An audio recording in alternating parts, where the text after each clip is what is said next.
Et nombreux sont ceux qui vont prendre leur voiture pour ces vacances d'été. Le parc automobile français est d'ailleurs en plein renouvellement. Oui, du fait des aides massives mises en place il y a un an, au premier déconfinement.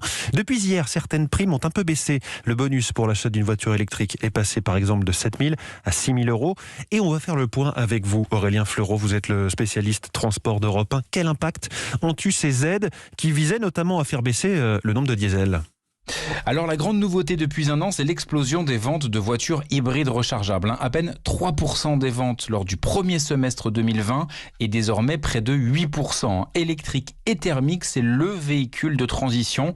En attendant notamment que le réseau de bornes de recharge soit réellement efficace, l'attrait pour ces nouvelles motorisations, c'est une tendance de fond, explique François Roudier, porte-parole du CCFA, le comité des constructeurs français. On voit que maintenant, on a vraiment changé complètement de monde, et si on prend tout électrique, hybride rechargeable ou hybride non rechargeable, on arrive sur 6 mois à des chiffres qui dépassent le diesel, c'est-à-dire que la deuxième source de motorisation en France, après l'essence, c'est le véhicule électrifié.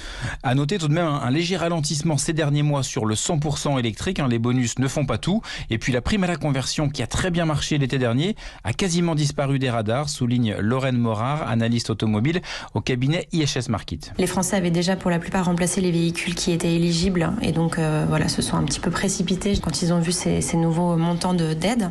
Après, ça a été beaucoup plus calme, notamment parce que les montants étaient moins importants. Et là, ça va encore s'accélérer puisque les diesels ne sont même plus éligibles maintenant.